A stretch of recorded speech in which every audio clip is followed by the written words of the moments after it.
कर्म क्या है? यह एक ऐसा प्रश्न है जिसका उत्तर भारतीय दार्शनिक और धार्मिक परंपराओं में विशेष महत्व रखता है। कर्म का अर्थ है क्रिया या कार्य। यह विचार सिखाता है कि हर क्रिया का एक परिणाम होता है, चाहे वह अच्छा हो या बुरा। गौतम बुद्ध के जीवन और शिक्षाओं में कर्म का सिद्धांत प्रमुख स्थान रखता है। बुद्ध ने कर्म के सिद्धांत को विस्तार से समझाया, जिससे यह बात स्पष्ट हो सके कि व्यक्ति अपने कार्यों के द्वारा अपने जीवन और भविष्य को कैसे प्रभावित करता है। बहुत समय पहले एक छोटे से राज्य कपिलवस्तु में एक राजकुमार सिद्धार्थ का जन्म हुआ था, जो बाद में गौतम बुद्ध के रूप में प्रसिद्ध हुए। बुद्ध के जीवन की कहानी कर्म के सिद्धांत को गहराई से समझाने वाली है। बुद्ध ने न केवल अपने जीवन में कर्म को समझा, बल्कि इसे अपने अनुयायियों को भी सिखाया, ताकि वे अपने जीवन को सही दिशा में ले जा सकें। बुद्ध के जीवन में एक घटना ऐसी थी जो कर्म के महत्व को स्पष्ट करती है। यह घटना उनके आत्मज्ञान प्राप्त करने के बाद की है, जब वे अपने उपदेशों के माध्यम से लोगों को जीवन के सत्य की शिक्षा दे रहे थे। उनके पास एक बार एक साधारण किसान आया, जिसका नाम काशीभू था। किसान उदास और चिंतित था।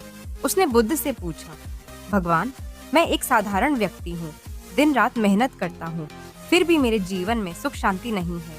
मुझे क्यों हमेशा दुख और कठिनाइयाँ झेलनी पड़ती हैं? मैंने ऐसा कौन सा बुरा कर्म किया है जो मुझे यह सब सहना पड़ रहा है?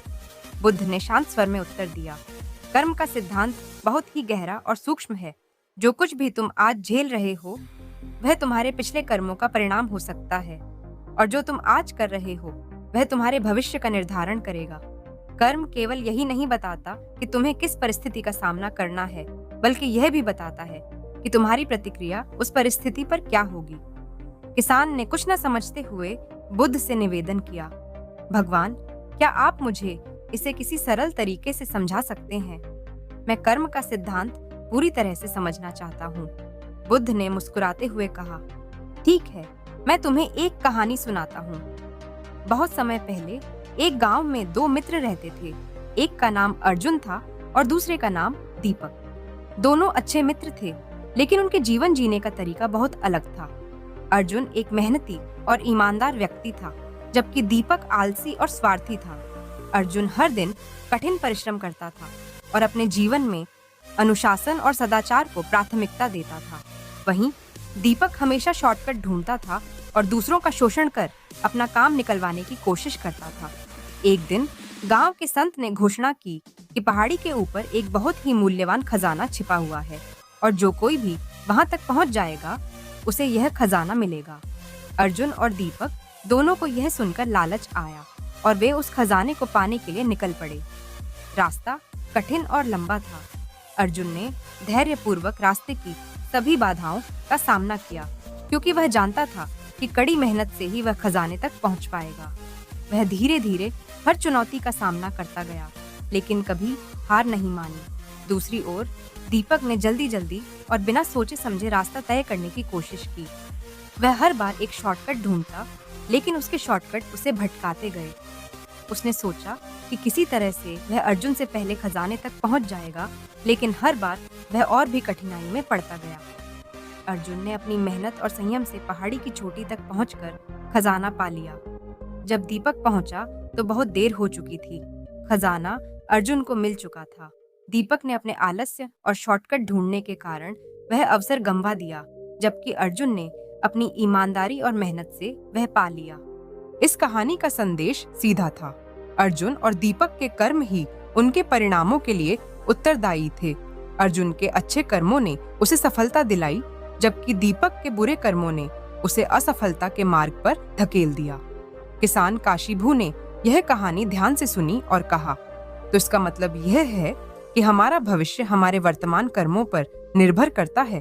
बुद्ध ने उत्तर दिया, हाँ बिल्कुल, जैसे एक बीज बोया जाता है, वैसे ही उसके अनुसार फल प्राप्त होता है। यदि तुम अच्छे कर्म करोगे तो तुम्हें अच्छे परिणाम मिलेंगे, यदि तुम बुरे कर्म करोगे तो बुरे परिणाम भोगोगे।